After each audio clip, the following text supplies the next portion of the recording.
Bienvenue dans toutes les France. L'approche de l'islam réunionnais peut-elle servir de modèle pour la République? Élément de réponse avec nos invités. Monsieur Abdullah Molan, tout d'abord, vous êtes président du Conseil régional du culte musulman de la Réunion, ce qu'on appelle plus communément les CRCM, qui ont été institués à l'occasion de la création du Conseil français du culte musulman. Merci infiniment d'être avec nous. Bonjour. À vos côtés, Monsieur Patrick Karam, délégué interministériel à l'égalité des chances pour les Français d'outre-mer. Vous avez organisé un colloque sur la question de l'islam de la Réunion. Peut-il être un modèle pour la République? Vous avez invité un certain nombre de personnalités. Pourquoi vous êtes intéressé à cette question? Tout simplement parce que l'outre-mer, sur ces questions de vivre ensemble, l'outre-mer est en avance sur l'Hexagone et nous sommes un modèle, et un modèle que nous pouvons parfaitement exporter. Et on verra dans cette émission que l'islam, ça n'est pas un danger pour la République, ça n'est pas non plus un problème pour la laïcité. L'islam est parfaitement fongible dans la République. Merci d'être avec nous, Patrick Karam. À vos côtés, Barry Zakiari, vous êtes sénatrice PS de Paris. Vous avez participé également à ce colloque qui a eu lieu au Palais Bourbon. Merci infiniment d'être avec nous. Et un mot peut-être pour rendre hommage à Patrick Karam de l'organisation de ce colloque, parce qu'organiser un colloque sur l'islam dans un lieu qui est l'Assemblée nationale, dans une période aussi troublée, je pense que c'est faire preuve de pas mal de courage et je le remercie. Bien. À vos côtés, Monsieur Mohamed Bagat, vous êtes imam de la grande mosquée de Saint-Denis de la Réunion, la mosquée Nour al-Islam, qui a été la première mosquée construite au sein de la République en 1905. Oui, la mosquée de Saint-Denis, donc qu'on appelle la plus ancienne mosquée de France, Nour al-Islam, flambeau de l'islam. Donc je vous remercie de votre invitation sur ce plateau aujourd'hui. Et je tiens aussi, moi, je pense, l'ensemble des Réunionnais à rendre hommage à M. Patrick Karam. Je dirais, comme Madame la sénatrice l'a dit, mais au-delà de la société musulmane de la Réunion, c'est la société réunionnaise dans son ensemble qui est mise à l'honneur par l'organisation de ce colloque dans ce lieu aussi symbolique que l'Assemblée nationale. Patrick Karam, mettre en avant le modèle réunionnais, est-ce que ça signifie qu'il y a plusieurs modèles, plusieurs types de pratiques de l'islam et que cette pratique serait compatible à l'île de la Réunion et le serait moins dans l'Hexagone? Non. Mais par contre, ayant juste un petit aperçu global. Vous savez que je suis féru de géopolitique, j'écris pas mal sur l'islam, l'islamisme. Et en fait, pendant tous mes travaux, pendant tous mes recherches et tous mes voyages, j'ai eu à répondre à une question qu'on me posait régulièrement. Est-ce que l'islam n'est pas responsable du sous-développement? Quand on voit que beaucoup de pays musulmans sont prétendus à arriérer. Enfin, regardez l'Indonésie aujourd'hui, 250 millions d'habitants, 80% musulmans. L'Indonésie a un taux de croissance extraordinaire. C'est un des taux les plus importants du monde. Donc on voit bien que ce n'est pas l'islam en tant que tel qui est responsable du sous-développement lorsqu'il y a sous-développement. Regardez en Afrique, il n'y a pas de différence entre pays musulmans et pays non musulmans. Donc ça n'est pas une religion qui peut ou pas développer un pays. Deuxième élément de questionnement, est-ce que l'islam, ce n'est pas une religion de guerre qu'on essaye d'importer par la force? Enfin, moi je vais vous rappeler quand même l'histoire de l'Occident. Je vais vous rappeler les croisades, la violence des croisades. Je vais vous rappeler aussi les guerres de religion, les pogroms des Juifs, l'Inquisition. Plus récemment, on ne fera pas l'économie de rappeler ce qui s'est passé. Non, mais les religions ont causé beaucoup de malheurs, mais je parlais du modèle républicain. Oui, mais à l'époque même, les Juifs trouvaient refuge où? Dans des terres d'islam. Oui. Ils allaient dans des terres d'islam se protéger effectivement des pogroms qui étaient destinés en fait à les, à les appauvrir. Les rois de France s'en servaient pour constituer des cagnottes de guerre. Bon, parlons pas du passé. L'islam est une religion comme une autre. L'islam il n'y a pas lieu de traiter différemment l'islam en France, différemment de la religion catholique, des religions protestantes ou d'autres types de religions. Et on le voit où? Eh bien, à la Réunion. Que voit-on à la Réunion? D'abord, première mosquée en France, 1905, construite à la Réunion, avec un minaret. J'étais à la Réunion récemment avec le Premier ministre, et avant de dormir, j'entendais le chant du muezzin. Ça ne gênait personne. Ça ne choquait personne. Il y a une madrasa à la Réunion. Ils sont sous conventionnement et on pourra vous en parler mieux tout à l'heure que moi, mais il y a une madrasa où on enseigne à la fois ce que nous enseignons dans les écoles laïques, mais aussi un enseignement religieux. Ça ne pose jamais de problème à personne. Le vivre ensemble de la Réunion, qui est légendaire, eh bien, c'est pas un vain mot. Et ce vivre ensemble montre parfaitement que des musulmans peuvent s'intégrer. Et d'ailleurs, les musulmans de la Réunion... Votre colloque n'est pas sur le vivre ensemble à la Réunion, il est sur l'islam comme modèle à transposer dans l'Hexagone. Excusez-moi, mais le vivre ensemble, c'est le vivre ensemble aussi avec l'islam, c'est le vivre ensemble avec toutes les communautés ethniques, puisque la Réunion, c'est une société multiculturelle et j'allais dire religieuse et multiethnique.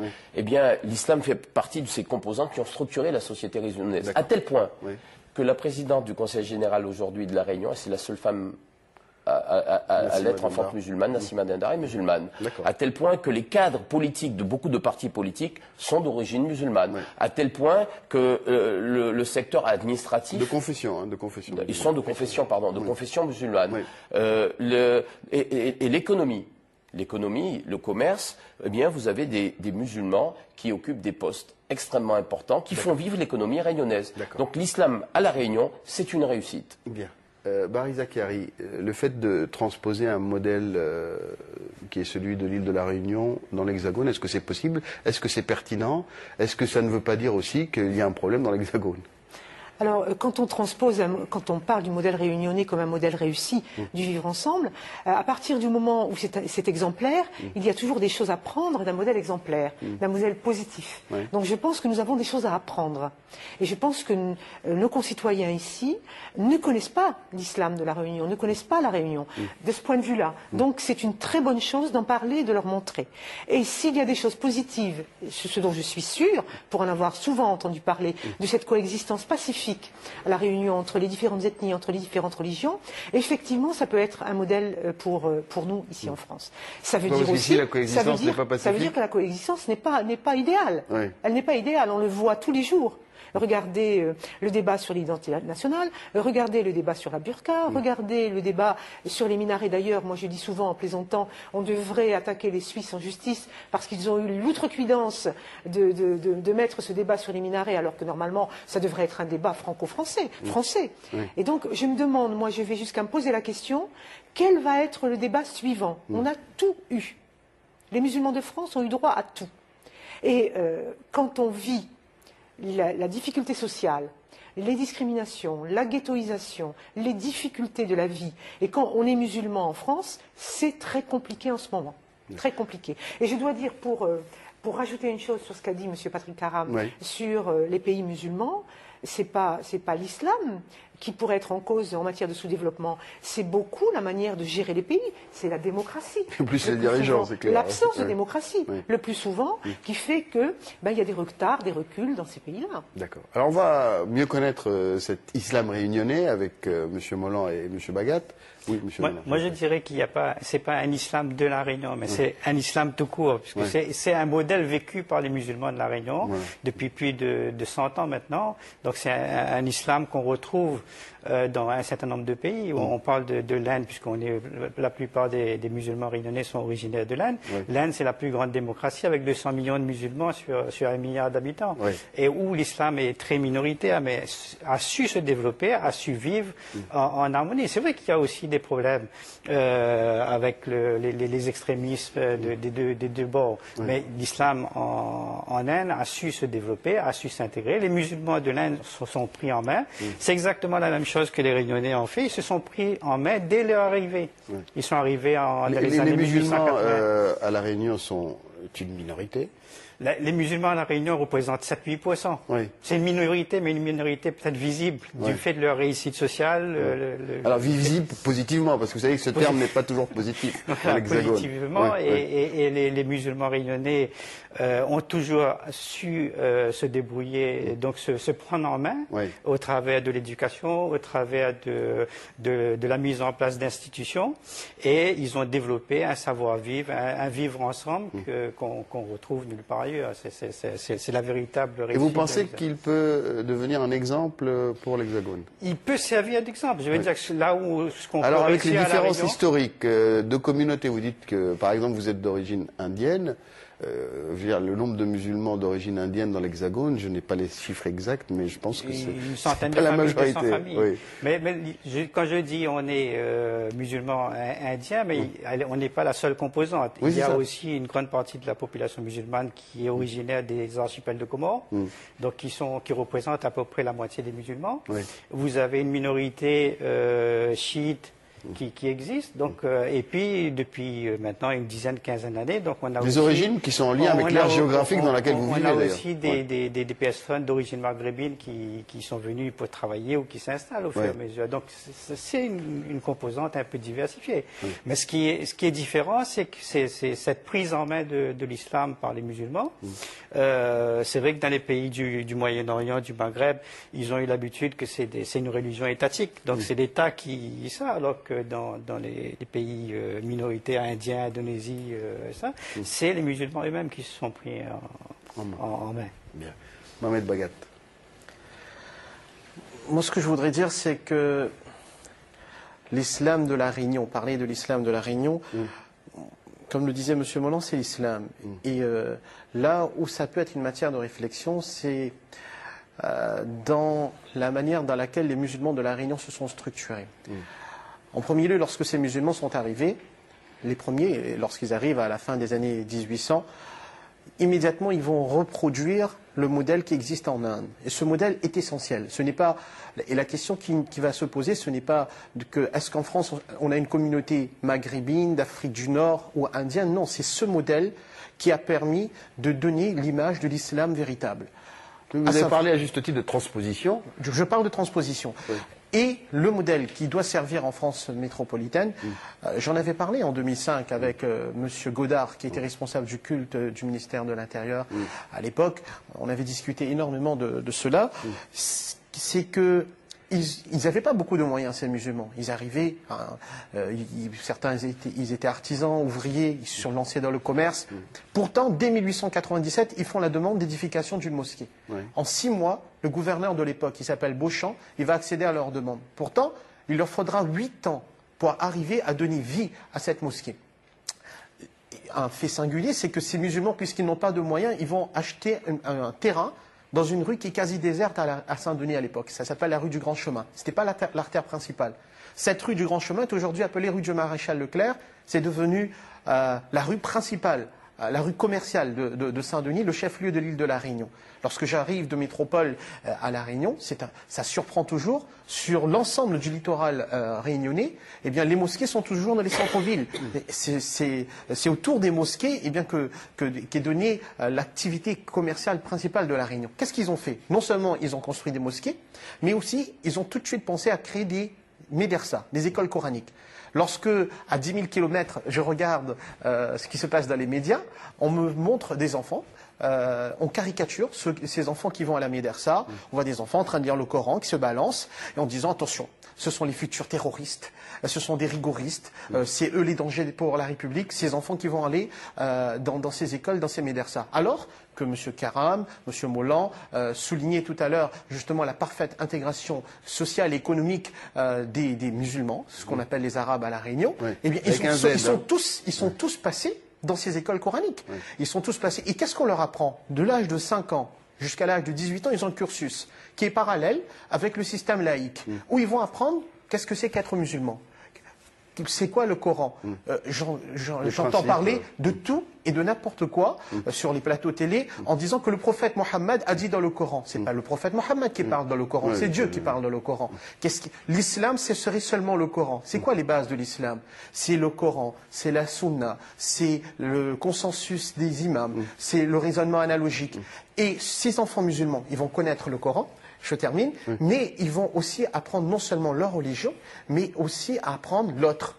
Ils vont connaître qu'est-ce que c'est que le christianisme, que tous ceux qui sont issus de ce tronc commun qu'est le prophète Abraham, qui avait la même foi monothéiste, eh bien, ils peuvent vivre ensemble. Et quand je me connais moi et que je connais l'autre, je ne peux qu'être quelqu'un de tolérant. Hier, j'ai rencontré un petit garçon originaire du Maroc. Il avait 8 ans. Il m'a emmené le Coran. Il m'a dit, ça c'est le Coran. Je lui ai dit, ah ben c'est bien. Tu peux me lire quelque chose de ce Coran? Il m'a dit, je ne sais pas lire. Pourtant, il est originaire d'Afrique du Nord. Il parle en arabe avec sa mère à La Réunion. Tous les enfants qui ont 8 ans savent lire le Coran. et on va leur apprendre en langue française, dans leur langue maternelle, le sens et l'explication du Coran.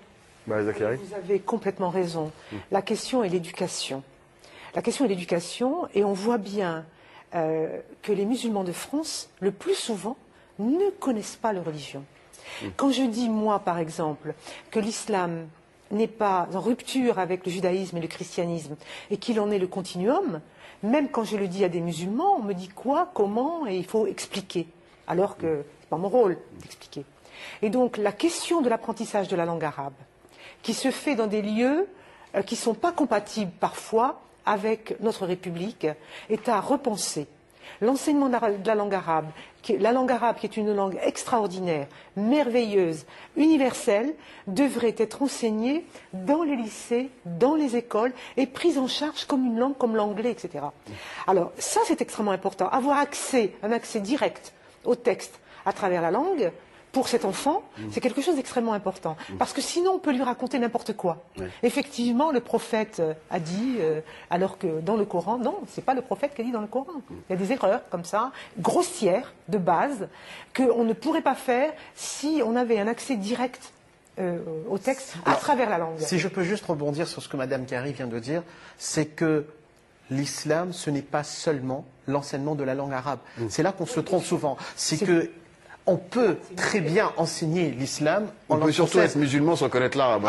C'est le cas du plus grand pays musulman. À La Réunion, ce que l'on fait dans toutes les médersa, on enseigne l'islam à nos enfants dans la langue de Voltaire, dans la langue de Molière. Et ils vont faire la connaissance de l'islam. Et là où il y a matière à réflexion par rapport à l'île de la Réunion, et j'en parlais tout à l'heure en dehors du plateau avec quelques-uns de nos invités, je n'ai entendu personne parler de la souffrance des musulmans, parler de la souffrance des étudiants, des lycéens, qui ont une identité musulmane et qui depuis 2001, qui depuis des années, depuis 1989, lorsqu'ils s'adressent à leurs amis, ils s'appellent Ibrahim, ils s'appellent Brahim, ils s'appellent Aslam, Mohammed, immédiatement, on les regarde de manière différente. On se dit, c'est un musulman. À l'île de la Réunion. Même à La Réunion, avec toute la surmédiatisation qu'il y a, là où il y a ce savoir-vivre qui est exemplaire, qui est monté en épingle, où on chante les louanges de La Réunion partout dans le monde, mais même à La Réunion, on sent que maintenant, il y a une différence dans le regard, dans l'approche des gens. Pourquoi? Parce que les gens sont devenus soupçonneux. Et là où moi, j'aurais aimé qu'il y ait des réflexions, où nos parlementaires réfléchissent comment faire pour justement éradiquer toutes ces suspicions en permettant et en autorisant justement en France, lorsqu'il y a une demande pour la mise en place de structures qui vont permettre justement de dispenser le savoir véritable de l'islam, que la demande de permis de construire, elle ne reste pas dans le 3e tiroir pendant 2 ans, mais que, au contraire, on rende cela facile. Bon. Alors, Patrick Karam, vous proposez le modèle réunionnais comme outil de réflexion pour résoudre un certain nombre de problèmes dans l'Hexagone, mais d'un autre côté, ces citoyens français de confession musulmane font face à des problèmes liés à leur appartenance confessionnelle, mais à leur situation sociale, aux discriminations. Je veux dire, le problème est beaucoup plus vaste que la question simplement religieuse. Pourquoi avoir réduit votre réflexion au prisme religieux? Non. Parce qu'aujourd'hui, le débat sur l'identité nationale a pris une tournure qui n'est pas celle voulue par le président de la République. Personne n'a voulu mettre l'islam au centre de ce débat. Mais il se trouve que, par la force des choses... Il est venu naturellement. Il s'est imposé. Ouais. Eh bien, il m'appartenait de donner 2 messages. Et je vais le faire. Le premier message, c'est à tous nos compatriotes qui nous regardent aujourd'hui de métropole, c'est de leur dire... Mais n'ayez pas peur d'une religion. N'ayez pas peur d'une religion. Vous aimez Zidane. Zidane est musulman. Et Zidane, ce n'est pas le terroriste qui viendra se faire sauter dans votre famille. Zidane est musulman. Je crois qu'ils l'ont compris, à La Réunion, vous avez des musulmans qui ont réussi, qui ont brillamment réussi, qui occupent des postes de choix dans la technostructure, dans l'administration, dans la politique. Aujourd'hui, rien n'empêche. Et quand ils sont arrivés à La Réunion, au 19e siècle, ils sont arrivés comment? Vous croyez qu'ils sont arrivés riches? Vous croyez que la première génération qui est arrivée n'a pas galéré? Vous croyez qu'il y avait le RMI ou bien le RSA? Vous croyez qu'il y avait toute la couche? Mais quelle est la différence avec l'Hexagone? Ça s'est passé de la même manière? Ils ont voulu se battre. ils ne se sont pas croisés les bras en se disant on ne m'aime pas parce que je suis musulman. C'est le deuxième enseignement que je veux donner. Ce que je veux dire à nos compatriotes qui habitent les banlieues, d'arrêter de se sentir dans une sorte de citadelle encerclée. Je vais souvent en banlieue à la rencontre de mes compatriotes ultramarins et je profite pour rencontrer mes compatriotes africains et d'origine maghrébine, d'origine africaine. Et je leur tiens toujours le même discours. Vous n'êtes pas dans une citadelle assiégée, c'est pas parce que vous êtes musulman que vous êtes différent des autres. Oui, vous êtes peut-être dans une sorte de ghetto spatial, oui. Oui, vous avez peut-être plus de difficultés. Oui, peut-être que l'école vous offre moins de chances. Oui, peut-être que, etc. Sauf que ça n'est pas une excuse pour ne pas travailler.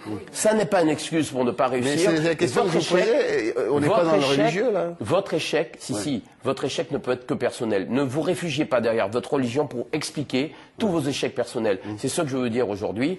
Les musulmans de la Réunion ont montré qui pouvaient réussir malgré toutes les difficultés. Alors ne vous réfugiez pas derrière votre religion pour expliquer les stigmatisations Ne vous réfugiez pas derrière votre religion pour être une lecture de vos échecs et ensuite développer une haine contre les autres Français. Et les autres Français n'ont pas non plus à se servir de l'islam et de la peur venue du 11 septembre pour stigmatiser une religion. Ça n'est pas acceptable, ni dans un sens, ni dans l'autre.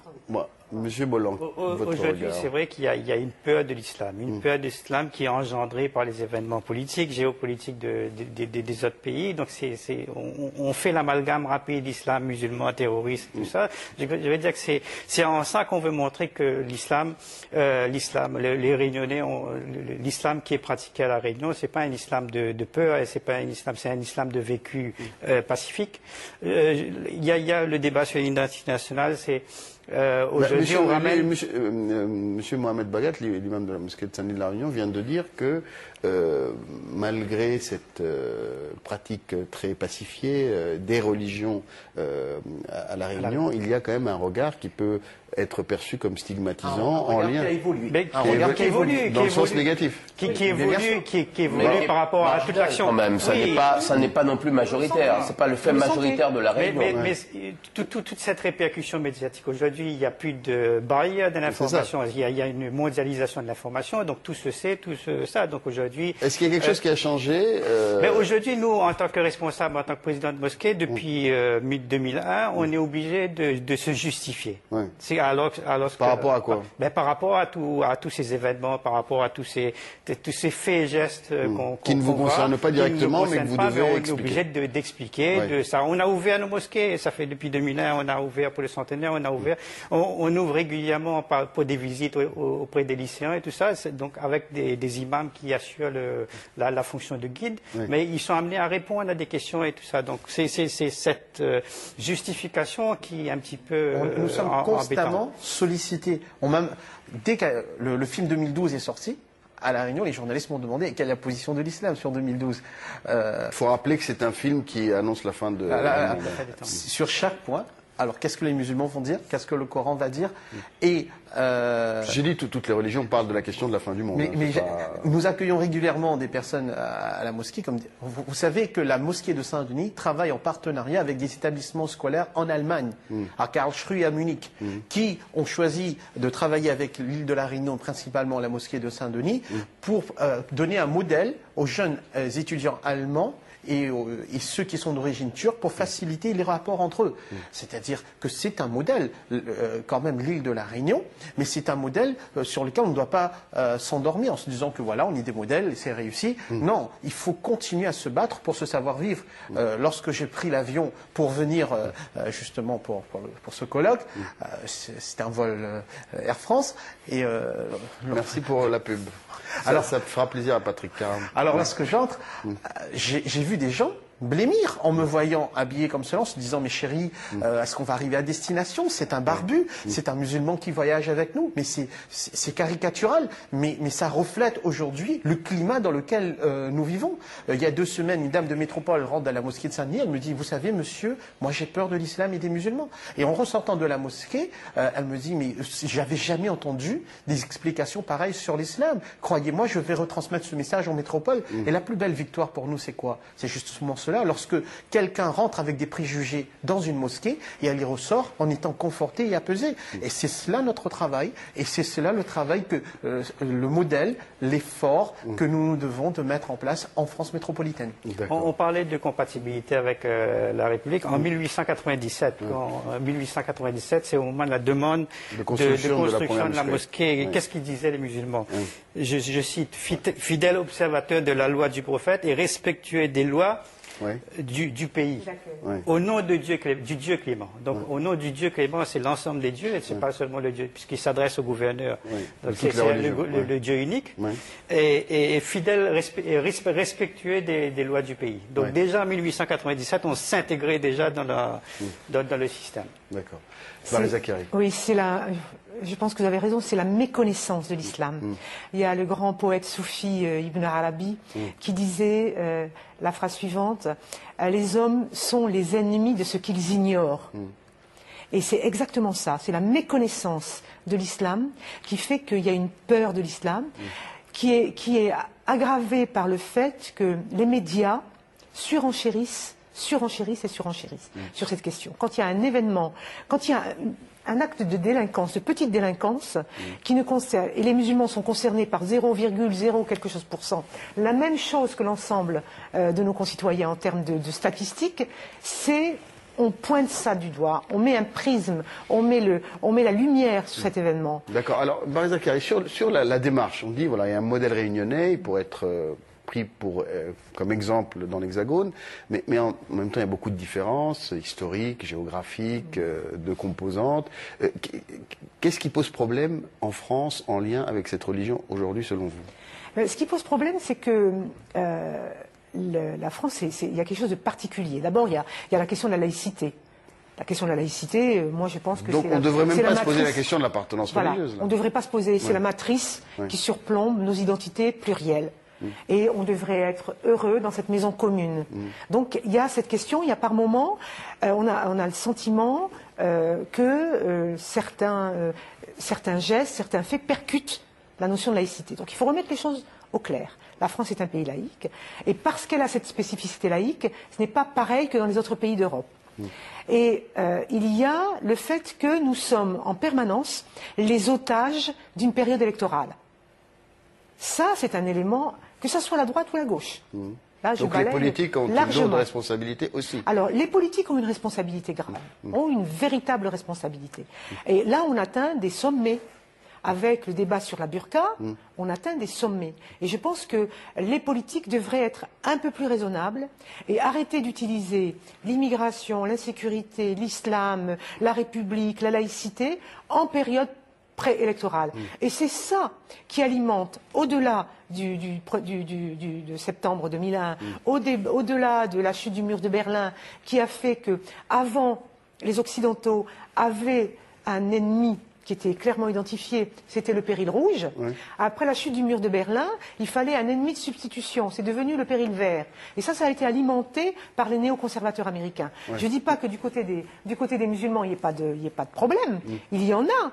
Mais c'est la conjonction de mouvements islamistes, de mouvements fanatiques et la conjonction des néoconservateurs américains a fait qu'il y ait une espèce de face-à-face. Oui, ça c'est la lei géopolitique qui concerne les pays d'ailleurs dits musulmans, mais pour les concitoyens français... On n'est pas imperméable à la géopolitique. La preuve, c'est que ça a atteint même la Réunion, qui était vraiment le modèle du vivre ensemble. Ça l'atteint un peu, mais vous avez raison de l'observer et de faire attention et de dire il ne faut pas vivre sur nos lauriers, nous devons combattre ça. Nous, on combat l'obscurantiste, mais il appartient aussi aux musulmans de dire un certain nombre de choses. Je pense qu'ils ne se font pas suffisamment entendre, et il y a en France une grande majorité des Français, des musulmans de confession musulmane, sont laïcs, et cela ne s'exprime pas. C'est pour ça que le modèle... D'accord. Patrick Karam, vous voulez rajouter quelque chose? Mme Karit parlait tout à l'heure du débat sur la burqa ou le voile. Permettez que je lise juste 3 secondes un texte et vous allez me dire, puisque vous êtes un homme extrêmement bien informé, vous allez me dire qui en est l'auteur, si vous voulez. Le chef de la femme, c'est l'homme. Si la femme ne porte pas le voile, qu'elle se fasse tondre. Et si l'homme n'a pas été créé pour la femme, mais la femme pour l'homme, voilà pourquoi la femme doit porter sur sa tête la marque de sa dépendance. D'après vous, qui a écrit ça? Non, mais je vous laisse... Premier épître aux Corinthiens de Paul. Ouais. Saint Paul. Nouveau Testament. C'est-à-dire que c'est la Bible récente qui s'impose et qui a créé les religions, fondé les religions chrétiennes. Ouais. Donc, vous voyez bien, on peut toujours axer et trouver dans telle ou telle partie, de tel ou tel texte, telle ou telle phrase Bon. Ce que je veux dire aujourd'hui, pour être très clair, le modèle réunionnais marche. La preuve, c'est qu'il y a une réussite sociale. Et il y a une réussite sociale qui a fait fi de toutes les difficultés. Moi, si les musulmans, les Gujarati qui étaient arrivés à La Réunion, étaient arrivés en disant « Mon Dieu, nous sommes discriminés, nous sommes musulmans, ils ne vont pas nous aimer ». Et s'étaient croisés les bras, ils étaient allés dormir. C'est sûr qu'ils ne seraient pas là où ils sont aujourd'hui. C'est sûr qu'on n'aurait pas eu ce modèle aujourd'hui. Mais non, c'est parce qu'ils ont affronté les difficultés, parce qu'ils se sont aussi ouverts aux autres, qu'ils en sont là où ils sont. Et d'ailleurs, ce processus va tellement loin que les mariages mixtes sont extrêmement importants maintenant. Déjà, dès leur arrivée, les mariages mixtes avaient commencé puisque les femmes n'étaient pas venues. Il fallait bien qu'ils se marient. Ils avaient décidé de faire souche à La Réunion.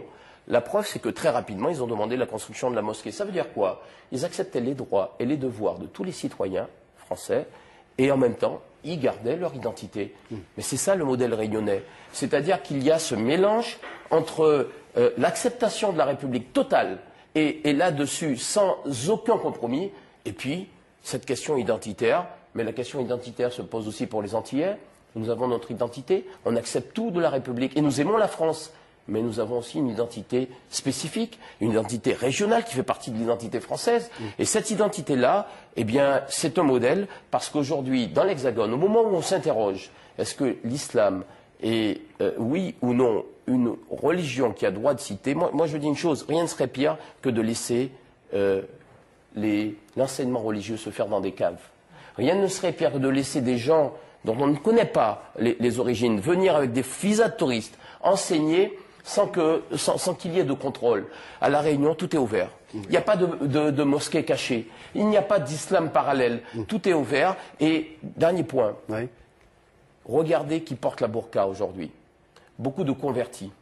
Regardez qui font partie les plus extrémistes quand on parle d'islamisme.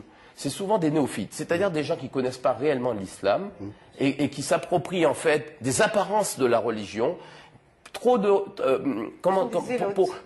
Absolument. Si vous voulez, pour résumer ma pensée, beaucoup de religiosité ramène à un État pacifié et à une vraie citoyenneté. Et en fait, une méconnaissance de l'islam, là, effectivement, peut vous conduire à un choc. Il vaut mieux enseigner l'islam, il vaut mieux enseigner le Coran à des jeunes plutôt que de laisser un enseignement parallèle se faire. Abdoullah Moula. Tout à fait, juste un autre élément, c'est que nos imams aujourd'hui, on a près d'une centaine d'imams qui sont réunionnais d'origine. Oui. Donc il n'y a pas ce problème d'immigration, d'intégration ou de faire appel d'asile. On a formé nos imams. Donc ce sont des imams qui s'expriment en français. De 1897 à aujourd'hui, c'est ça important. Et ça, c'est à l'origine, à l'origine, il n'y en avait pas, donc on était... Est-ce qu'il y en a dans l'Hexagone qui viennent prendre des responsabilités dans les mosquées? On a une école de théologie à La Réunion, donc on commence à avoir des... Non, mais ce que je voulais dire, c'est comme il y a un problème, semble-t-il, hein, on y a consacré un certain nombre d'émissions de formation des imams et dans l'Hexagone, le fait une critique du fait qu'on fasse appel à des imams venus d'autres cultures ou d'autres points de vue. Est-ce qu'il y a des imams réunionnais qui sont présents dans l'Hexagone et qui peuvent il y en a peut-être 2 ou 3 qui sont actuellement qui habitent en métropole, mais c'est 2 ou 3, oui, donc c'est une infime minorité. Oui. Mais là où je veux dire que pour qu'un islam s'intègre véritablement dans ça, il y a plusieurs facteurs. Il y a la formation de ces imams. Il faut que ce soit des imams qui sont formés ils ont des formations bac ou d'enseignement supérieur avant d'aller faire des enseignements théologiques. Oui. Ensuite, il y a le problème de l'inhumation. Les premiers musulmans à La Réunion ont demandé à créer le cimetière dès 1911, 1905. Il y a eu le premier cimetière. Donc ça aussi, c'est un élément d'intégration dans le pays. Aujourd'hui, quand on voit les difficultés à obtenir soit des carrés, puisque la loi ne permet pas, mais au moins des carrés musulmans. Dans les cimetières, vous parlez dans les carrés musulmans dans les cimetières. Ouais. C'est un élément fort pour que les gens disent, bon, on appartient à une nation, il faut qu'on soit inhumé dans le pays. Je veux dire que c'est aussi un certain nombre de choses qu'il faut mettre en place pour que les personnes se sentent français. Mohamed Dagat. J'aurais souhaité rebondir sur 2 ou 3 choses. C'est premièrement la laïcité. Qu'est-ce que c'est? À mon sens, en 2005, lorsque le ministre de l'Intérieur de l'époque, M. Nicolas Sarkozy, était venu à La Réunion, il avait présenté son projet de laïcité positive, laïcité à la française. Moi, j'avais totalement adhéré au message de M. Nicolas Sarkozy, le discours qu'il a prononcé dans la grande mosquée de Saint-Denis, au Conseil général. La laïcité, c'est une chance pour chaque Français de s'émanciper au travers des valeurs. Sans le vocable positif. Au travers, voilà. C'est ça. Au travers des valeurs de la France, la démocratie, pour lesquelles on s'est battu, mais aussi que chaque citoyen français, au travers de ses convictions religieuses, que ce soit un enrichissement pour lui, que cela soit un plus pour lui. Et ce qui s'est passé, c'est que quand nous parlons, mais pourquoi est-ce qu'on nous parle d'un islam de la Réunion, d'un islam de métropole? Ils sont tous des Français, on est dans la même République. Ouais. Mais ce qui s'est passé, lorsque les premiers musulmans ils arrivent ici dans les années 70, eh bien... Les années 70 60. Bien avant. Non, mais lorsque je sais qu'il y avait même un département français qui était composé. Mais ce qui s'est passé, c'est quoi? Qu'à l'époque, et jusqu'à il y a pas si longtemps de cela, l'interlocuteur des différents responsables gouvernementaux, en ce qui concerne l'islam, ce n'était pas les musulmans, mais à chaque fois, on avait des relations avec des gouvernements extérieurs. Alors justement, alors là, vous abordez une question fondamentale. Si vous permettez... Non, mais c'est très important. Je termine. Oui. Et puis, il y a quelques années de cela, on a créé le CFCM. D'accord? Conseil français du culte musulman, représentatif des musulmans de France, et puis les CRCM. Non, il n'est pas représentatif des musulmans. C'est le culte. Je termine. C'est un problème. Ce qui se passe, c'est quoi? C'est qu'aujourd'hui, il faut dire les choses telles qu'il en est. La majorité des musulmans peut-être ignorent ce que c'est que le CFCM, le CRCM, parce que bon, la manière dont ça a été fait, ça va prendre du temps pour que ça se mette véritablement en place. Oui. Et c'est pour cela, essentiellement, qu'on a eu des difficultés à donner les structures voulues à cet islam de France, parce que avec qui on devait composer. Et M. Abdullah Molan vient à l'instant de souligner qu'à La Réunion, nous avons des imams réunionnais, français, musulmans. Mais avec les structures que l'on a eues, 1897-2000, il nous a fallu un siècle en ayant des structures médersa, écoles, pour avoir des imams français. Former des imams, d'accord. Et si, moi j'en suis persuadé, et c'est quelque part la demande que je fais, si la France métropolitaine a la chance d'avoir aujourd'hui les moyens pour mettre en place ces structures que nous avons à La Réunion, il ne faudra pas un siècle à la métropole pour prendre son départ. Et au lieu de stigmatiser les musulmans pour leur tenue vestimentaire, plutôt que d'essayer de comprendre qu'est-ce qu'il y a au travers, qu'est-ce que c'est que la spiritualité de l'islam, du musulman, eh bien... moi, ça me fait mal lorsque j'entends que Ibrahim a été arrêté pour vente de drogue, ou bien pour l'alcool, ou bien pour la délinquance. Ces jeunes des banlieues, ces jeunes musulmans, certaines fois, qui sombrent dans la délinquance, si on arrive dès le plus jeune âge, à leur donner, à leur expliquer les vraies valeurs de l'islam, eh bien, là aussi, nous pourrons, c'est pas forcément l'islam qui va les sortir de la délinquance. C'est l'enseignement religieux. Ni le fait qu'ils soient musulmans qui les fait rentrer dans la délinquance. Il y a beaucoup d'autres aspects qui sont beaucoup plus complexes. Alors, un des facteurs. Juste un élément important qui concerne un aspect que vous avez abordé en début d'émission, c'est la transposition. Vous dites que vous veniez d'Inde, vous avez transposé votre culture dans l'île de la Réunion.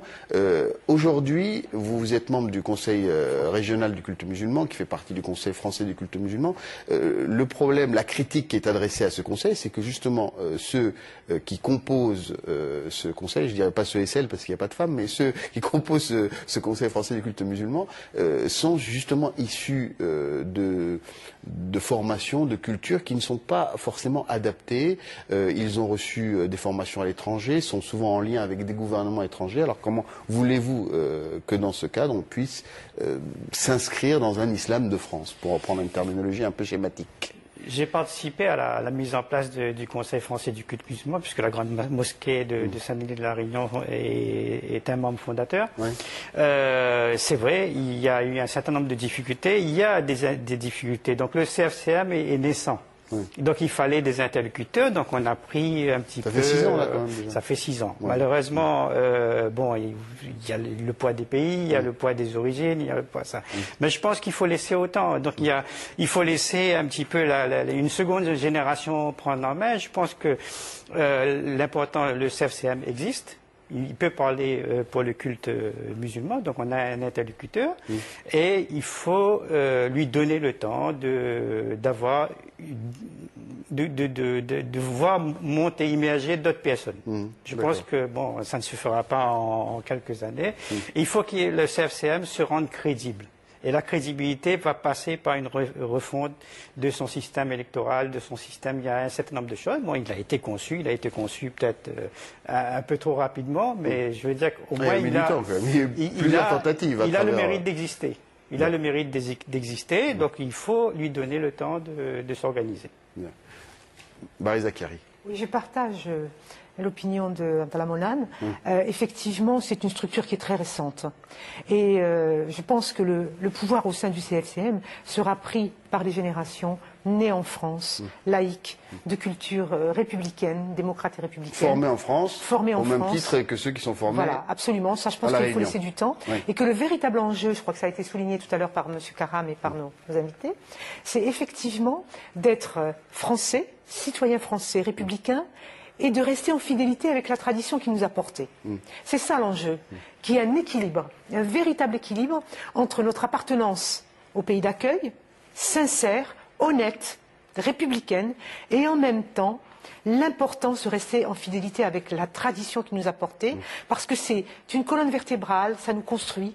Et nous en avons besoin. Cette spiritualité, vous parliez tout à l'heure de spiritualité, est quelque chose qui peut être essentiel dans la vie d'un certain nombre de personnes, notamment dans le siècle dans lequel on vit, où les repères ont complètement été perdus. Donc je pense que ça, c'est quand même très important. Moi, je plaide pour le fait qu'il faut ne plus regarder l'islam comme une idéologie à combattre, mais comme une véritable spiritualité. Et je pense que ce n'est pas la religion qu'il faut combattre, mais c'est le pacte républicain qu'il faut rétablir, et vite. Et le regard posé sur les musulmans doit évoluer de manière positive et nous devons tous nous y employer. Et je pense que les musulmans eux-mêmes sont en partie responsables de ce regard négatif. Donc il y a un travail à faire aussi du côté des musulmans. Est-ce que vous avez été sollicité pour parler du voile intégral en tant qu'imam réunionnais, M. Mohamed Bagat? À l'île de la Réunion, oui, pas encore en métropole. Pas encore en métropole. Vous auriez pu évidemment participer à ce débat. Est-ce que, comme vous avez observé l'actualité, il y a un imam de l'Hexagone, d'un certain quartier de la banlieue parisienne qui a été agressé parce qu'il a pris position ouvertement contre le voile intégral par d'autres? Il a pris position pour. Non, contre le voile intégral. Pour la loi, pardon. Contre le voile intégral, pour éventuellement, l'adoption d'une loi. Pour une loi de portée générale. Et donc il a été, dans le cadre de l'exercice de son culte, agressé en disant qu'il était un traître, etc. Comment réagissez-vous à ça? En premier lieu, je condamne. Je condamne ces actes. Et puis, c'est là qu'il y a la méconnaissance de l'islam. Vous savez, l'islam, c'est une religion d'ouverture, c'est une religion de dialogue, c'est une religion de tolérance. Il est arrivé que le prophète Mohammed prenne la vie avec ses compagnons. D'ailleurs, dans le Coran, Dieu dit « Washawirhum fil amr » consultez-vous, faites preuve de concertation. « Fa'idha azamta alayhim fatawakkal ala Allah » Et lorsque vous êtes ferme maintenant, eh bien, ayez confiance en Allah. Il était le prophète de Dieu. Il recevait la révélation de la part de Dieu. Pourtant, il prenait conseil avec ses compagnons. Et il est arrivé que ses compagnons ne comprenaient pas. En l'an 6 de l'Hégire, je vais vous citer quelque chose de fondamental dans l'histoire de l'islam. Le prophète Mohammed quitte Médine avec plus d'1 millier de ses compagnons pour accomplir le pèlerinage à la Mecque, tenu par les polythéistes de la Mecque, où se trouve le sanctuaire sacré. Les Mécois vont interdire l'entrée de la Mecque au prophète Mohammed, alors que chez les Arabes, c'est sacré. Toutes les tribus y ont droit. Alors, il propose au prophète Mohammed de signer un traité de paix. Toutes les clauses de ce traité sont négatives pour les musulmans. Et le prophète, il va accepter ce traité. Tous ses compagnons ne comprennent pas son attitude. Jusqu'à ce que celui qui deviendra plus tard le second calife, Omar ibn al-Khattab, il vient le voir et lui dit « Mais est-ce que tu es vraiment le prophète de Dieu ? Si tu es le prophète de Dieu, mais pourquoi est-ce que tu signes cela ?» Il est arrivé qu'il y avait des divergences d'opinion. Mais cependant, ils avaient cet amour profond pour le prophète Mohammed. Cet imam, il peut avoir son opinion. Un autre imam ou un autre musulman peut donner son avis différent. Ce n'est pas pour cela que je me dois de réagir par la violence. Mais ce qu'il faut comprendre derrière chaque chose, et là où peut-être le débat n'est pas allé assez loin, malheureusement, on n'aura pas le temps dans cette émission d'en parler. Mais vous reviendrez. Avec plaisir. Mais parce que, vous savez, pour moi, ma religion, je la vis avec passion. Je vais vous faire une confidence. Avant d'aller faire mes études, avant d'aller apprendre, parce que pour devenir imam, c'est des études de 7 ans. Ouais. Ce sont des études universitaires. Vous avez été formé où d'ailleurs? En Inde. En Inde. Avant d'y aller, je ne savais même pas parler indien. J'ai grandi à La Réunion et j'ai voulu redécouvrir ma culture. Et l'Inde, c'est un pays merveilleux, où j'ai côtoyé des gens qui vivaient dans une profonde simplicité, dans la pauvreté, et ça vous donne une autre lecture de la vie. Et eh bien, avant d'y aller, pour moi, la conception de ma religion jusqu'à l'âge de 16 ans, c'était qu'il y a les interdits, il y a ce qui est permis. Et puis lorsque j'ai découvert le Coran, il y a quelques nuances quand même. Et j'ai découvert le prophète Mohammed. Je me suis dit, mais c'est extraordinaire, j'ai rien compris à ma religion. Quelle tolérance, quelle ouverture, quel sens du dialogue. Cet homme, combien il est merveilleux. On a entendu parler de l'islam depuis des années en France. Mais qui a fait l'effort d'expliquer et de montrer aux gens qui était le prophète Mohammed, quelle était son attitude au VIe siècle, en Europe, partout dans le monde. La femme n'a aucun statut. C'est l'islam. C'est l'islam qui, lorsqu'elle va arriver, eh bien, va rétablir la femme dans sa dignité. On parle beaucoup de la dignité de la femme. Le prophète Mohammed va dire la recherche de savoir est obligatoire pour les femmes. Il va donner le droit à la femme de choisir son conjoint lorsqu'elle se marie. Parce qu'on n'oblige pas une femme de choisir son conjoint. L'islam interdit de frapper une femme. Le prophète Mohammed, au travers du Coran aussi, le Coran donne le droit à la femme de demander le divorce. Si mon mari me frappe, eh bien, je vais devoir me soumettre à lui toute ma vie. Non, l'islam va rétablir la femme dans sa dignité. Elle aura même droit à l'héritage. Et ça, c'est méconnu. Et ce sont si le monde arrivait, si on arrivait à communiquer, à expliquer avec loyauté et avec une sincérité, eh bien, ce qu'est véritablement le message de l'islam, peut-être que les gens verraient l'islam d'une autre manière, sous un autre angle, et aborderaient leur relation avec les musulmans de manière différente. Patrick Caram. J'écoute avec passion ce débat, aussi bien Mme Chiari que vos deux invités aujourd'hui de La Réunion. Et vous voyez bien ce que l'islam peut aussi apporter à la France. Moi, je n'oublie pas tous ces musulmans qui sont morts pour la France, lorsque la France était en danger, comme les Antillais, comme les ultramarins, les Réunionnais musulmans ou pas musulmans, et des musulmans d'autres pays, sont venus verser leur sang pour libérer la France. Le président de la République a fait récemment un geste dans ce sens. Voilà. Donc il y a un passé commun, il y a une histoire commune à ne pas oublier. Mais je voudrais quand même dire à ceux qui salissent leur religion, je voudrais leur dire à ceux qui s'amusent à bafouer les lois de leur propre religion, qui ne rendent pas service, certes, à leur religion, à leurs compatriotes, mais qu'à eux-mêmes, la justice passera et sera impitoyable. Il n'est pas question aujourd'hui, en France, d'accepter des dérives sectaires. Des dérives sectaires, il y en a eu partout, dans toutes les religions. Enfin, ce n'est pas le propre de l'islam. Je veux dire que les catholiques qui essaient d'empêcher des avortements et qui sont allés jusqu'aux États-Unis à tuer un médecin qui pratiquait l'avortement, on connaît. Simplement, nous sommes aujourd'hui dans un monde où le vivre ensemble est une nécessité. Dans un monde globalisé, on a à faire face à de tels enjeux aujourd'hui, de tels enjeux géopolitiques pour la France, que ne pas être ensemble, pour avancer ensemble, c'est un crime contre la nation française. Donc je leur dis, faites très attention à ce que vous faites, ce sont vos propres comment dirais-je, co-religionnaires, mais j'ose même pas dire, c'est peut-être même pas la même religion. Ils se drapent du manteau de l'islam, mais ils ne sont peut-être même pas musulmans au fond d'eux-mêmes. Je vous raconte une anecdote. C'est comment dirais-je, on raconte en Asie centrale, parce que je suis féru d'Asie centrale, je suis beaucoup allé là-bas, on raconte en Asie centrale qu'un humoriste musulman était en train d'écouter un prêche. Et le mollah qui le voit cible son action sur lui en lui disant « mais il n'a pas de barbe, et celui qui n'a pas de barbe ne croit pas en Dieu ». il a regardé le mollet, il lui a dit « Mais mon bouc a une barbe plus longue que la tienne, est-ce qu'il est plus religieux que toi pour autant ?» Ça veut tout dire. Ça veut dire qu'en réalité, l'islam qui a apporté beaucoup au monde, les mathématiques, on l'oublie. L'islam qui a apporté la médecine, on l'oublie. Les arts, l'agriculture. L'islam ce que l'islam a apporté à la Renaissance française est un fait connu par tous les historiens, tous les scientifiques. L'islam a beaucoup apporté. L'islam peut aussi beaucoup apporter. Peut-être pas en tant que religion, mais en tout cas les hommes et les femmes qui sont ici, en tant que culture et civilisation, les hommes et les femmes qui sont ici ont pleinement leur rôle à jouer dans la construction de la France de demain. On oublie juste l'islam du 11e, du 10e, 11e, 12e siècle. Ouais, l'islam l'Andalousie et tout ça. Donc tout l'islam. Il y a un modèle européen déjà. De l'islam. Aujourd'hui, on met en avant les coutumes, les dérives coutumières, les dérives de certaines femmes. L'islam, c'est la deuxième grande religion mondiale. C'est après la religion catholique, je crois qu'il y a 30% de catholiques et 20 ou 25% de musulmans dans le monde. Je veux dire qu'il y a une minorité, une majorité silencieuse qu'on n'entend pas. Et on met en avant les problèmes de la petite minorité. Oui, juste un mot. Effectivement, il y avait un modèle européen qui était l'islam andalou, mais on ne va pas être passéiste. Hein. C'est vrai que le modèle réunionnais est un modèle dont on peut apprendre, effectivement.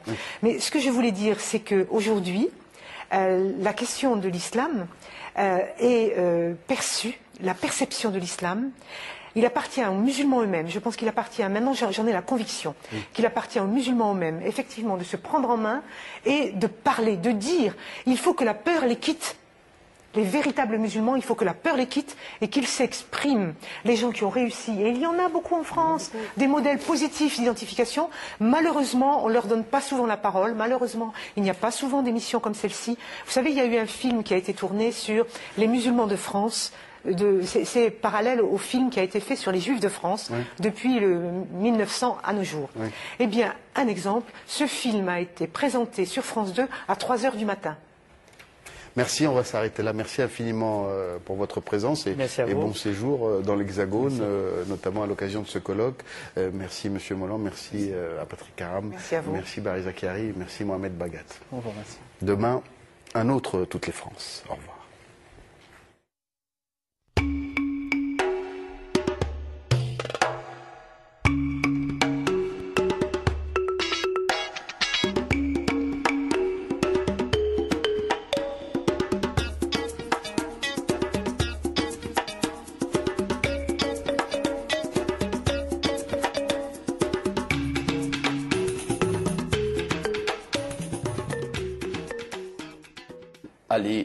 Comment dirais-je, à les appauvrir. Les rois de France s'en servaient pour constituer des cagnottes de guerre. Bon, parlons pas du passé. L'islam est une religion comme une autre. L'islam il n'y a pas lieu de traiter différemment l'islam en France, différemment de la religion catholique, des religions protestantes ou d'autres types de religions. Et on le voit où? Eh bien, à La Réunion. Que voit-on à La Réunion? D'abord, première mosquée en France, 1905, construite à La Réunion, avec un minaret. J'étais à La Réunion récemment avec le Premier ministre, et avant de dormir, j'entendais le chant du muezzin. Ça ne gênait personne. Ça ne choquait personne. Il y a une madrasa à La Réunion.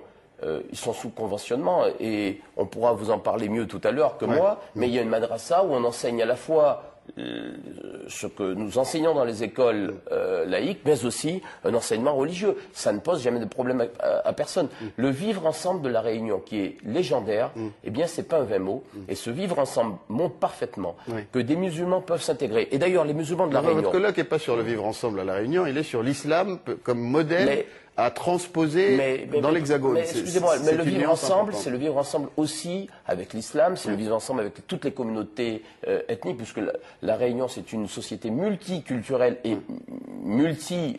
j'allais dire religieuse et multiethnique.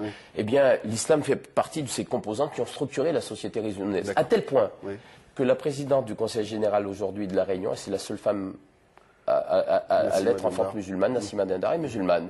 À tel point que les cadres politiques de beaucoup de partis politiques sont d'origine musulmane. À tel point que le secteur administratif... De confession, de confession. Ils sont de confession, pardon, de confession musulmane. Et l'économie.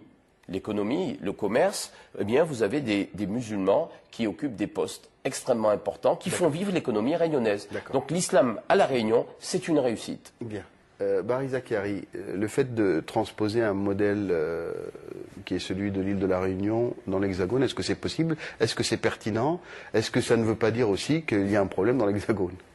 Alors, quand on transpose, quand on parle du modèle réunionnais comme un modèle réussi du vivre ensemble, à partir du moment où c'est exemplaire, il y a toujours des choses à prendre d'un modèle exemplaire, d'un modèle positif. Donc, je pense que nous avons des choses à apprendre. Et je pense que nos concitoyens ici ne connaissent pas l'islam de la Réunion, ne connaissent pas la Réunion, de ce point de vue-là. Donc, c'est une très bonne chose d'en parler et de leur montrer.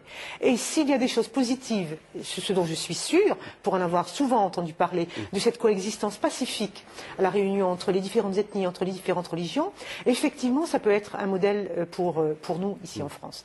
Ça veut dire aussi, ça veut dire que la coexistence n'est pas idéale. Oui. Elle n'est pas idéale. On le voit tous les jours. Regardez le débat sur l'identité nationale, regardez le débat sur la burqa, regardez le débat sur les minarets. D'ailleurs, moi je dis souvent en plaisantant, on devrait attaquer les Suisses en justice parce qu'ils ont eu l'outrecuidance de mettre ce débat sur les minarets alors que normalement ça devrait être un débat franco-français. Et donc je me demande, moi je vais jusqu'à me poser la question, quel va être le débat suivant? On a tout eu. Les musulmans de France ont eu droit à tout. Et quand on vit la difficulté sociale, les discriminations, la ghettoisation, les difficultés de la vie. Et quand on est musulman en France, c'est très compliqué en ce moment. Très compliqué. Et je dois dire, pour rajouter une chose sur ce qu'a dit M. Patrick Karam sur les pays musulmans, c'est pas l'islam qui pourrait être en cause en matière de sous-développement. C'est beaucoup la manière de gérer les pays. C'est la démocratie. Plus les dirigeants, c'est clair. L'absence de démocratie, le plus souvent, qui fait que il y a des retards, des reculs dans ces pays-là. D'accord. Alors on va mieux connaître cet islam réunionnais avec M. Molland et M. Bagat. Oui, monsieur Molland. Moi, je dirais qu'il n'y a pas, c'est pas un islam de la Réunion, mais c'est un islam tout court, puisque c'est un modèle vécu par les musulmans de la Réunion depuis plus de 100 ans maintenant. Donc c'est un islam qu'on retrouve dans un certain nombre de pays. On parle de l'Inde, puisqu'on est la plupart des musulmans réunionnais sont originaires de l'Inde. L'Inde, c'est la plus grande démocratie avec 200 millions de musulmans sur 1 milliard d'habitants, et où l'islam est très minoritaire, mais a su se développer, a su vivre en harmonie. C'est vrai qu'il y a aussi des problèmes avec les extrémismes des deux bords, mais l'islam en Inde a su se développer, a su s'intégrer. Les musulmans de l'Inde se sont pris en main. C'est exactement la même chose que les Réunionnais ont fait. Ils se sont pris en main dès leur arrivée. Ils sont arrivés dans les années 1880. Les musulmans à La Réunion sont une minorité. Les musulmans à La Réunion représentent 7-8%. C'est une minorité, mais une minorité peut-être visible du fait de leur réussite sociale. Alors visible positivement, parce que vous savez que ce terme n'est pas toujours positif dans l'Hexagone. Positivement, et les musulmans réunionnais ont toujours su se débrouiller, donc se prendre en main au travers de l'éducation, au travers de la mise en place d'institutions, et ils ont développé un savoir-vivre, un vivre ensemble qu'on retrouve nulle part. C'est la véritable réussite. Et vous pensez qu'il peut devenir un exemple pour l'Hexagone? Il peut servir d'exemple. Je veux dire que là où ce qu'on Alors avec les différences historiques de communautés, vous dites que par exemple vous êtes d'origine indienne. Je veux dire, le nombre de musulmans d'origine indienne dans l'Hexagone, je n'ai pas les chiffres exacts, mais je pense que c'est pas la majorité. Mais quand je dis on est musulmans indiens, mais on n'est pas la seule composante. Il y a aussi une grande partie de la population musulmane qui est originaire des archipels de Comores, donc qui représentent à peu près la moitié des musulmans. Vous avez une minorité chiite qui existe, donc, et puis depuis maintenant une dizaine, quinzaine d'années, donc on a des origines qui sont en lien avec l'aire géographique dans laquelle vous vivez. On a aussi des personnes d'origine maghrébine qui sont venues pour travailler ou qui s'installent au fur et à mesure. Donc c'est une composante un peu diversifiée. Mais ce qui est différent, c'est que c'est cette prise en main de l'islam par les musulmans. C'est vrai que dans les pays du Moyen-Orient, du Maghreb, ils ont eu l'habitude que c'est une religion étatique, donc c'est l'État qui ça, alors que dans les pays minoritaires indiens, Indonésie, c'est les musulmans eux-mêmes qui se sont pris en main. Bien. Mohamed Bagat. Moi, ce que je voudrais dire, c'est que l'islam de la Réunion, parler de l'islam de la Réunion, Comme le disait M. Molland, c'est l'islam. Et là où ça peut être une matière de réflexion, c'est dans la manière dans laquelle les musulmans de la Réunion se sont structurés.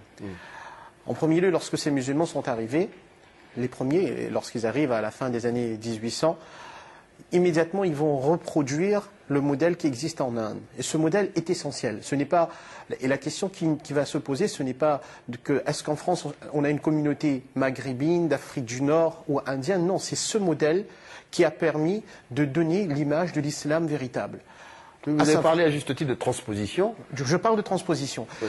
Et le modèle qui doit servir en France métropolitaine, j'en avais parlé en 2005 avec M. Godard, qui était responsable du culte du ministère de l'Intérieur.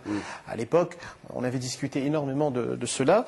C'est que ils n'avaient pas beaucoup de moyens, ces musulmans. Ils arrivaient, certains ils étaient artisans, ouvriers, ils se sont lancés dans le commerce. Pourtant, dès 1897, ils font la demande d'édification d'une mosquée.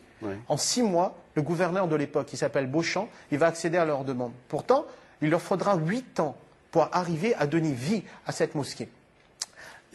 Un fait singulier, c'est que ces musulmans, puisqu'ils n'ont pas de moyens, ils vont acheter un terrain dans une rue qui est quasi déserte à Saint-Denis à l'époque. Ça s'appelle la rue du Grand Chemin. Ce n'était pas l'artère principale. Cette rue du Grand Chemin est aujourd'hui appelée rue du Maréchal Leclerc. C'est devenu la rue principale, la rue commerciale de Saint-Denis, le chef-lieu de l'île de la Réunion. Lorsque j'arrive de métropole à la Réunion, ça surprend toujours, sur l'ensemble du littoral réunionnais, eh bien, les mosquées sont toujours dans les centres-villes. C'est autour des mosquées eh bien, qu'est donnée l'activité commerciale principale de la Réunion. Qu'est-ce qu'ils ont fait? Non seulement ils ont construit des mosquées, mais aussi ils ont tout de suite pensé à créer des médersas, des écoles coraniques. Lorsque, à 10 000 kilomètres, je regarde ce qui se passe dans les médias, on me montre des enfants, on caricature ces enfants qui vont à la médersa, on voit des enfants mettant et en autorisant justement en France, lorsqu'il y a une demande pour la mise en place de structures qui vont permettre justement de dispenser le savoir véritable de l'islam, que la demande de permis de construire, elle ne reste pas dans le 3e tiroir pendant 2 ans, mais que, au contraire, on rende cela facile. Bon. Alors, Patrick Karam, vous proposez le modèle réunionnais comme outil de réflexion pour résoudre un certain nombre de problèmes dans l'Hexagone, mais d'un autre côté, ces citoyens français de confession musulmane font face à des problèmes liés à leur appartenance confessionnelle, mais à leur situation sociale, aux discriminations. Je veux dire, le problème est beaucoup plus vaste que la question simplement religieuse. Pourquoi avoir réduit votre réflexion au prisme religieux? Non. Parce qu'aujourd'hui, le débat sur l'identité nationale a pris une tournure qui n'est pas celle voulue par le président de la République. Personne n'a voulu mettre l'islam au centre de ce débat. Mais il se trouve que, par la force des choses... Il est venu naturellement. Il s'est imposé. Ouais. Eh bien, il m'appartenait de donner 2 messages. Et je vais le faire. Le premier message, c'est à tous nos compatriotes qui nous regardent aujourd'hui de métropole. C'est de leur dire... Mais n'ayez pas peur d'une religion. N'ayez pas peur d'une religion. Vous aimez Zidane. Zidane est musulman. Et Zidane, ce n'est pas le terroriste qui viendra se faire sauter dans votre famille. Zidane est musulman. Mais je crois qu'ils l'ont compris, à La Réunion, vous avez des musulmans qui ont réussi, qui ont brillamment réussi, qui occupent des postes de choix dans la technostructure, dans l'administration, dans la politique. Aujourd'hui, rien n'empêche. Et quand ils sont arrivés à La Réunion, au 19e siècle, ils sont arrivés comment? Vous croyez qu'ils sont arrivés riches? Vous croyez que la première génération qui est arrivée n'a pas galéré? Vous croyez qu'il y avait le RMI ou bien le RSA? Vous croyez qu'il y avait toute la couche? Mais quelle est la différence avec l'Hexagone? Ça s'est passé de la même manière. C'est qu'ils ont voulu se battre. Oui. Ils ne se sont pas croisés les bras en se disant « on ne m'aime pas parce que je suis musulman ». C'est le deuxième enseignement que je veux donner. C'est que je veux dire à nos compatriotes qui habitent les banlieues d'arrêter de se sentir dans une sorte de citadelle encerclée. Je vais souvent en banlieue à la rencontre de mes compatriotes ultramarins et je profite pour rencontrer mes compatriotes africains et d'origine maghrébine, d'origine africaine. Et je leur tiens toujours le même discours. Vous n'êtes pas dans une citadelle assiégée, c'est pas parce que vous êtes musulman que vous êtes différent des autres. Oui, vous êtes peut-être dans une sorte de ghetto spatial. Oui. Ouais. Oui, vous avez peut-être plus de difficultés. Oui, peut-être que l'école vous offre moins de chances. Oui, peut-être que, etc. Oui, Sauf que ça n'est pas une excuse pour ne pas travailler. Oui. Ça n'est pas une excuse pour ne pas réussir. Mais c'est la question que vous posez. On n'est pas dans le religieux, là. Votre échec, votre échec ne peut être que personnel. Ne vous réfugiez pas derrière votre religion pour expliquer tous vos échecs personnels. C'est ce que je veux dire aujourd'hui. Les musulmans de la Réunion ont montré qu'ils pouvaient réussir malgré toutes les difficultés. Alors ne vous réfugiez pas derrière votre religion pour expliquer les stigmatisations. Ne vous réfugiez pas derrière votre religion pour être une lecture de vos échecs et ensuite développer une haine contre les autres Français. Et les autres Français n'ont pas non plus à se servir de l'islam et de la peur venue du 11 septembre pour stigmatiser une religion. Ça n'est pas acceptable, ni dans un sens, ni dans l'autre. Bon. Monsieur Bolland, aujourd'hui, c'est vrai qu'il y a une peur de l'islam, une peur de l'islam qui est engendrée par les événements politiques, géopolitiques des autres pays. Donc, on fait l'amalgame rapide d'islam, musulman, terroriste, tout ça. Je vais dire que c'est en ça qu'on veut montrer que les Réunionnais, l'islam qui est pratiqué à la Réunion, c'est pas un islam de peur, et c'est un islam de vécu pacifique. Il y a le débat sur l'identité nationale, c'est aujourd'hui, on ramène... Monsieur Mohamed Bagat, l'imam de la mosquée de Saint-Denis de la Réunion, vient de dire que malgré cette pratique très pacifiée des religions à la Réunion, il y a quand même un regard qui peut être perçu comme stigmatisant en lien. Un regard qui évolue, dans le sens négatif. Qui évolue par rapport à toute l'action. Quand même, ça n'est pas non plus majoritaire. C'est pas le fait majoritaire de la Réunion. Mais toute cette répercussion médiatique aujourd'hui, il n'y a plus de barrière de l'information. Il y a une mondialisation de l'information, donc tout se sait, tout se...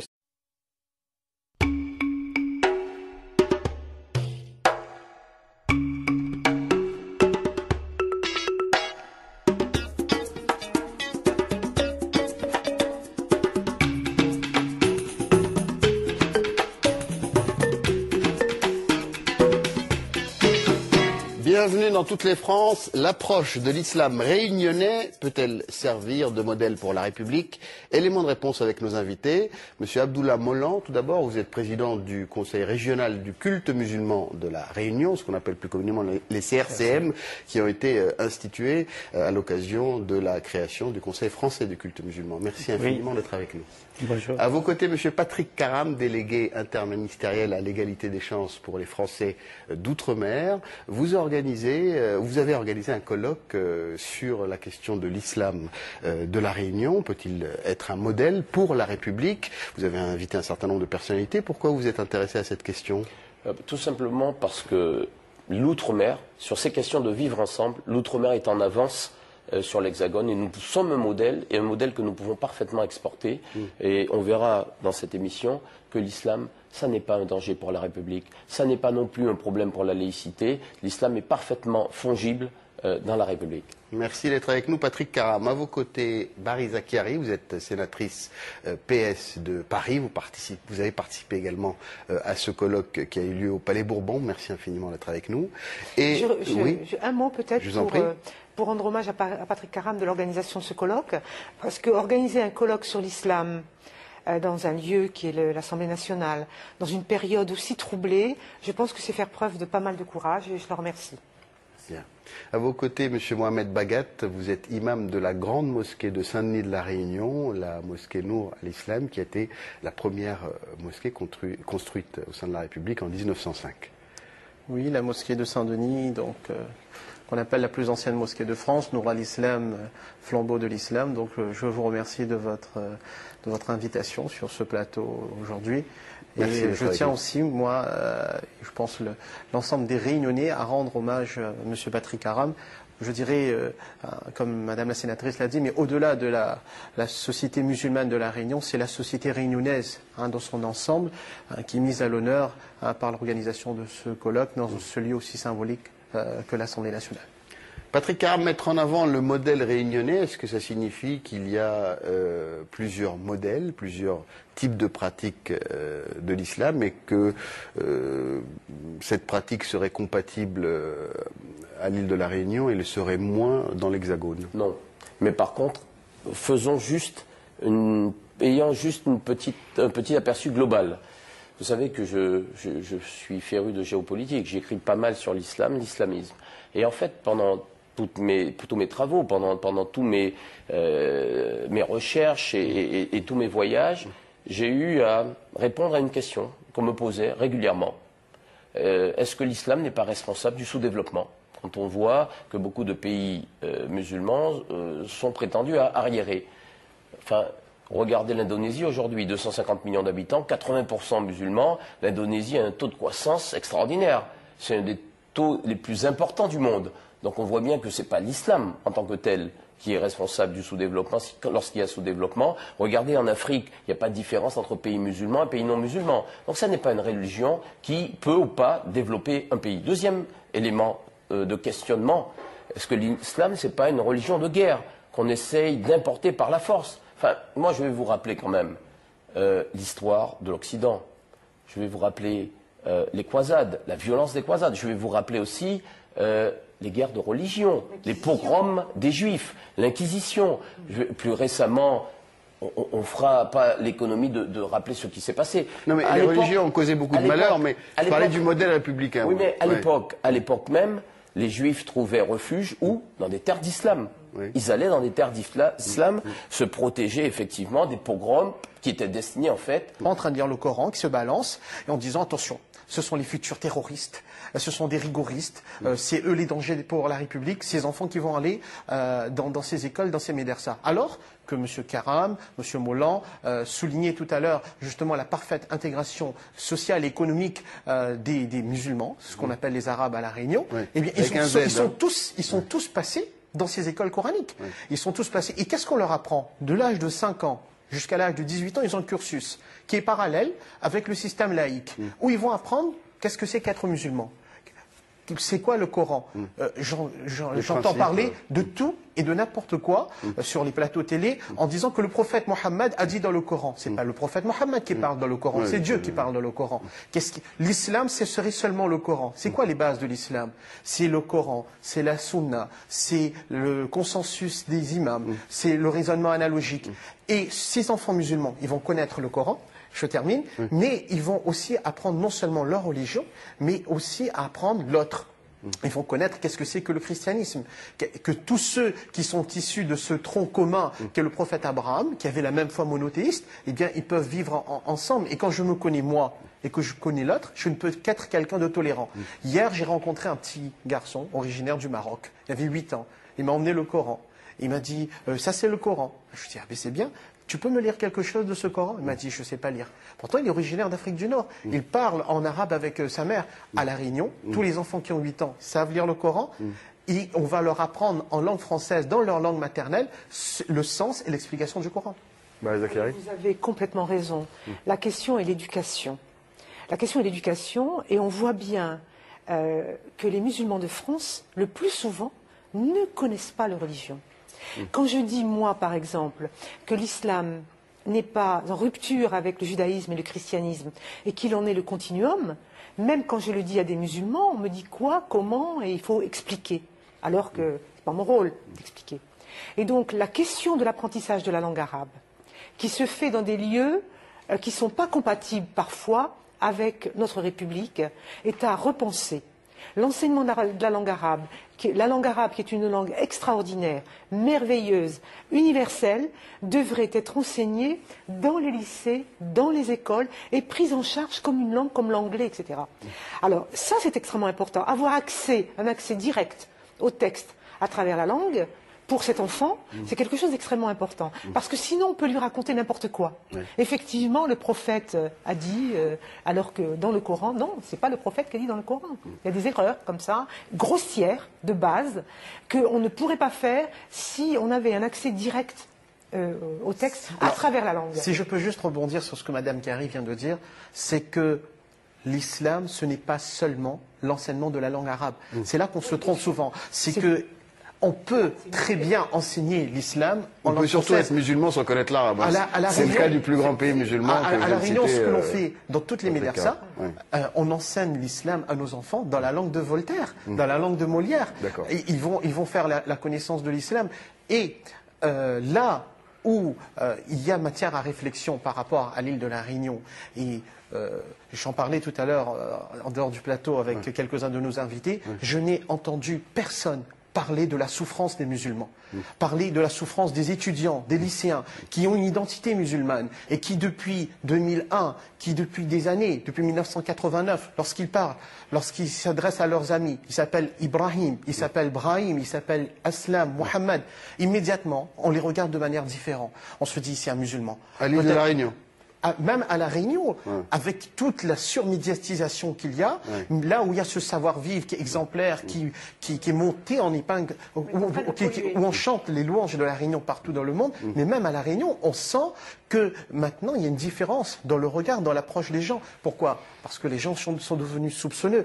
Et là où moi, j'aurais aimé qu'il y ait des réflexions, où nos parlementaires réfléchissent comment faire pour justement éradiquer toutes ces suspicions en